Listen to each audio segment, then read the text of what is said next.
शांति। अॼु बोले तारीख़ है 22/8/2021। अव्यक्त भावदादा जो रिवाइज कोर्स 7/8/1988। अॼु मुरली में टॉपिक है भाग्यवान ॿारनि जी श्रेष्ठ भाग्य जी लिस्ट।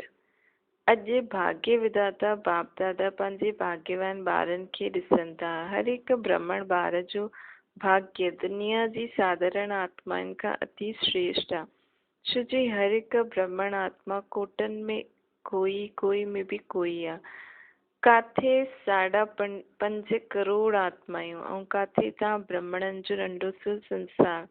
उन्हनि जे अंतर में केतिरा थोड़ा आहियो। इन करे अज्ञानी अनजान आत्माउनि जे अंतर में तव्हां सभी ब्राह्मण श्रेष्ठ भाग्यवान आहियो। बाप दादा ॾिसनि था कि हर हिकु ब्राह्मण जे मस्तक ते भाग्य जी रेखा ॾाढी स्पष्ट भाग्य जी रेखा जो ॾाढो स्पष्ट तिलक जे समान चमके थो। हथ जे ज्योतिष हथनि जी रेखा ॾिसंदा आहिनि, लेकिन इहे दिव्य ईश्वरीय भाग्य जी रेखा हर हिक जे मस्तक में ॾेखारे में थी ॾे। कहिड़े रूप में?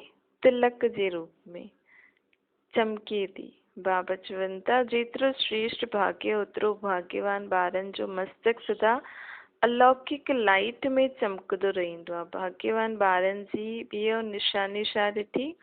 सदा मुख में ईश्वरीय रूहानी मुस्कुराहट अनुभव थींदी आहे। भाग्यवान जा नैन अर्थात दिव्य दृष्टि कंहिंखे भी सदा ख़ुशी जी लहर उत्पन्न कराइण जी निमित्त ईंदी आहे। जंहिंखे भी दृष्टि मिलंदी आहे वो रूहानियत ऐं रूहानी बाप जो परमात्मा यादि जो अनुभव कंदो आहे। भाग्यवान आत्मा जे संपर्क में हर हिकु आत्मा खे हल्कोपन अर्थात लाइट जी अनुभूति थींदी आहे। ब्राह्मण आत्माउनि में भी नंबरवार त अंत ताईं ही रहंदा, लेकिन निशानियूं नंबरवार सभी भाग्यवान ॿारनि जी आहे। त बाबा चई मस्तक में अलौकिक लाइट, मुख में रूहानी मुस्कुराहट, नैनन में दिव्य दृष्टि के भी खुशी जी लहर उत्पन्न कराए सकती आहे ऐं संपर्क सां हल्कोपन अनुभव कराए सघंदी आहे। अॻियां ॿिया भी प्रत्यक्ष थींदा वेंदा ॿारनि में। इहे सभु क्वालिटी प्रत्यक्ष थींदी वेंदी। नंबरवार त आहिनि ई सही। हाणे थोरो समय अॻियां वधे थोरे समय में जॾहिं अति ऐं अंत ॿिन्हिनि जो ही अनुभव थींदो त चारों और अनजान आत्मायूं हद जी वैराग्य वृत्ति में ईंदियूं ऐं तव्हां भाग्यवान आत्मायूं बेहद जे वैराग्य वृत्ति जो अनुभव कंदो। हाणे त दुनिया वारनि में भी वैराग्य न आहे। अगरि थोरो बहुत रिहर्सल थींदो भी आहे त ॿियो ही अलबेलेपन जी नींद में सुम्ही पईंदा आहिनि। थोरो रिहर्सल थींदो आहे बंदि थी वेंदो आहे त अलबेलेपन जी नींद में सुम्ही पईंदा आहिनि कि अरे इहे त थींदो ही रहंदो आहे। लेकिन हाणे अति ऐं अंत जा नज़ारा सामने ईंदा त स्वतः ही हद जो वैराग्य वृत्ति उत्पन्न थींदी। अति टेंशन तनाव थियण जे कारण सभी जो अटेंशन ध्यानु हिकु बाप जी तरफ़ वेंदो। हुन समय सर्व आत्माउनि जी दिलि खां आवाज़ निकिरंदी कि सभिनि जो रचयिता सभिनि जो बाप उहो हिकु आहे ऐं बुद्धि अनेक तरफ़ां निकिरी हिकु तरफ़ स्वतः ही वेंदी। अहिड़ो समय ते तव्हां भाग्यवान आत्माउनि जी बेहद जी वैराग्य वृत्ति जी स्थिति स्वतः ऐं निरंतर थी वेंदी ऐं हर हिक जे मस्तक सां भाग्य जी रेखाएं स्पष्ट ॾेखारे में ॾींदियूं। हाणे भी श्रेष्ठ भाग्यवान ॿारनि जी बुद्धि में सदा छा रहंदो आहे? भगवान ऐं भाग्य ही रहंदो आहे न। ॾिसो अमृत वेले खां पंहिंजे भाग्य जी लिस्ट कढो। भाग्यवान ॿारनि खे अमृत वेले स्वयं केरु ठाहींदो आहे? बाप ऐं आह्वान भी कंदो आहे। जो अति स्नेही ॿार हूंदा आहिनि न उन्हनि खे अनुभव थींदो आहे कि सुम्हण भी चाहियूं था लेकिन कोई सुम्हण नथो ॾे, कोई उठाए थो,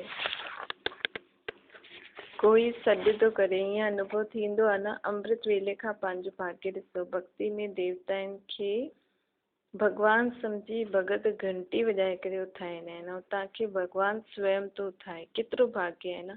अमृत वेले खां वठी ॿारनि जी बाप सेवा कंदो आहे।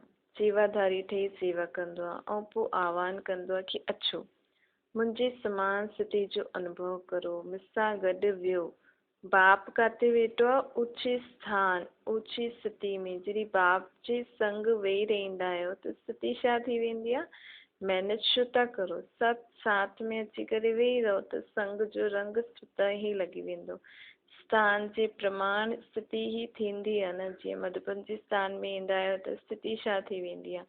योग लॻाइण पवंदो आहे या योग लॻल ई हूंदो आहे? तॾहिं त हिते ज्यादा रहण जी इच्छा कंदा आहियो न। हाणे सभिनि खे चऊं ॿिया 15 ॾींहं रही वञो त ख़ुशी सां नचंदव न। त जीअं स्थान जी स्थिति ते प्रभाव पवंदो आहे वैसे ईअं ई अमृत वेले या त परम धाम में या सूक्ष्म वतन में हली वञो। अचो बाप सां गॾु वियो। अमृत वेलो शक्तिशाली हूंदो त सॼो ॾींहुं स्वतः ई मदद मिलंदी। त पंहिंजे भाग्य खे स्मृति में रखो। वाह मुंहिंजो भाग्य। दिनचर्या ही भॻवान सां शुरू थींदी आहे। पोइ पंहिंजो भाग्य ॾिसो। बाप स्वयं शिक्षक ठही केतिरो दूर देश खां असांखे पढ़ाइण ईंदो आहे। लोग त माण्हू त भॻवान वटि वञण जे लाइ प्रयत्न कंदा आहिनि। भॻवान स्वयं असांजो शिक्षक ठही पढ़ाइण ईंदो आहे। केतिरो भाग्य आहे न। ऐं केतिरे समय खां सेवा जी ड्यूटी थो वॼाए। कॾहिं सुस्ती कंदो आहे, कॾहिं बहानो कंदो आहे, अॼु सिर दर्द आहे, अॼु रात्रि जो सुम्हियो न आहियां। त जीअं बाप अथक सेवादारी ठही सेवा करे थो त बाप समान ॿार बि अथक सेवादारी ठहनि। पंहिंजी दिनचर्या ॾिसो केतिरो वॾो भाग्य आहे। बाप सदा स्नेही सिकिलती ॿारनि खे चईंदो आहे कोई बि सेवा कंदा आहियो, चाहे लौकिक चाहे अलौकिक, चाहे परिवार में चाहे सेवा केंद्रनि ते, कोई भी कर्म करो, कोई भी ड्यूटी बजाए, लेकिन सदा ये अनुभव करो कि करन करावन हार कराए तो। मां त निमित करन हार आहियां। मां सेवा करण जे लाइ निमित ठहियो आहियां। करावन हार कराए तो। हिते भी अकेला न हुजो। करावन हार जे रूप में बाप कर्म करण समय भी साथ आहे। तव्हां हिते अर्थात मधुबन में बाबा चए थो तव्हां त सिर्फ़ निमित आहे न। भॻवान विशेष करावन वारा। अकेला रहंदा आहियो, अकेला कंदा ई छो आहियो? अकेलो मां तो करां इहो भान रहंदो आहे त इहो मांपन माया जो दरवाज़ो आहे। पोइ चईंदो आहे माया अची वई। जॾहिं दरवाज़ो खोलियो त माया त इंतज़ार में आहे ऐं तव्हां इंतज़ाम सुठो करे छॾंदा आहियो त ईअं कंदा ई छो आहे? इहो बि पंहिंजो भाग्य स्मृति में रखो कि बाप करावन हारा हर कर्म में कराए थो त बोझ न थींदो। बोझ मालिक ते थी वेंदो। साथी जो हूंदो आहे उन्हनि ते बोझ न हूंदो आहे। मालिक ठही वञो त बोझ ईंदो आहे। मां बालक आहियां, मालिक बाप आहे। मालिक मुंहिंजो बालक खां कराए थो। वॾा ठही वेंदा आहियो त वॾो दुख थी वेंदो अथव। बालक ठही करे मालिक जी डायरेक्शन ते करो। केतिरो वॾो भाग्य आहे इहो। हर कर्म में बाप ज़िम्मेवार ठही हल्को ठाहे उड़ाए थो न। थींदो ई छा आहे? जॾहिं कोई समस्या ईंदी आहे त चईंदा आहियो बाबा चईंदा आहिनि पंहिंजी हाणे पाण ॼाणो पोइ मूंखे छो था सॾु करो। ऐं जॾहिं समस्या समाप्त थी वेंदी आहे त मस्तु थी वेंदा आहियो।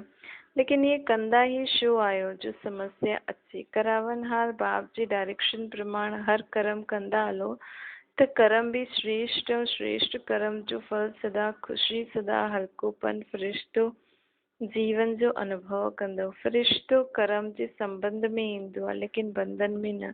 बाप जो संबंध करावन हार जो जुटल आहे। इन करे निमित भाव में कॾहिं मापन जो अभिमान न ईंदो आहे। सदा निर्माण ठही निर्माण जो कार्य करो।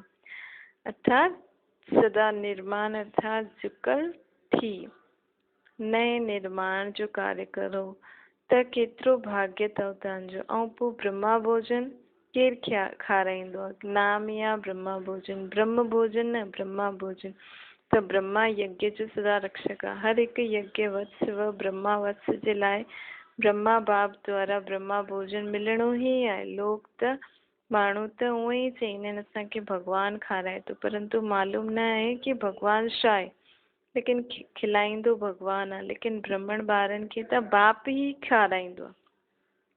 चाहे लौकिक कमाई भी कंदा आहियो, पैसा जमा कंदा आहियो, उन खां बि उन सां पोइ भोजन मंगाए करे ठाहे करे खाईंदा, लेकिन पहिरियों पंहिंजी कमाई बि बाप जे भंडारे में विझंदा आहियो न। बाप जी भंडारी भोलेनाथ जो भंडारो ठही वेंदो। कॾहिं बि हिन विधि खे भुलिजो न। जेको कमाए था उहो बाबा खे ॾियो, जेको बि धन था उहो बाबा जो सम्झी करे कार्य में लॻायो। न त सोचदो असां ख़ुदि कमाईंदा आहियूं ख़ुदि खाईंदा आहियूं। वैसे त ट्रस्टी आहियो, ट्रस्टी जो कुझु हूंदो न आहे, असां पंहिंजी कमाई सां था खायूं। इहो संकल्प बि न उथणो खपे। जॾहिं ट्रस्टी आहियो त सभु बाप जे हवाले, तुंहिंजो ई थी, मुंहिंजो कुझु न आहे। ट्रस्टी अर्थात तुंहिंजो, गृहस्थी अर्थात मुंहिंजो।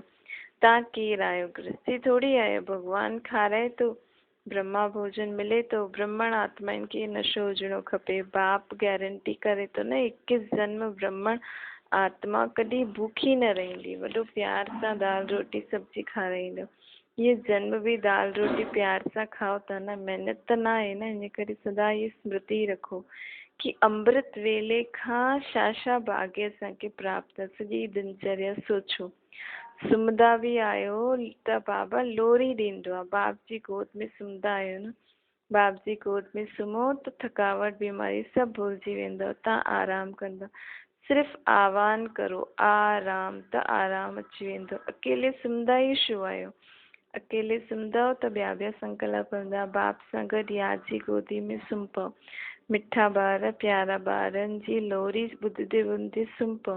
ॾिसो केतिरो अलौकिक अनुभव थो थिए त अमृत वेले खां राति ताईं जॾहिं भॻवानु कराए थो, हलाइण वारो हलाए थो, कराइण वारो कराए थो। सदा हिन भाग्य खे स्मृति में रखी इमर्ज करो। कोई हद जो नशो बि जॾहिं पींदा ई न आहियूं तेसिताईं नशो न चढ़ंदो आहे। ईअं ई सिर्फ़ु बोतल रखल हुजे त पोइ नशो थोड़ी चढ़ंदो।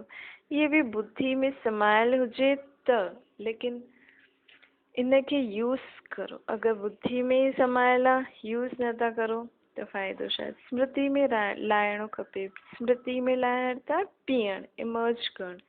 इनखे चईंदा आहिनि स्मृति स्वरूप। ईअं न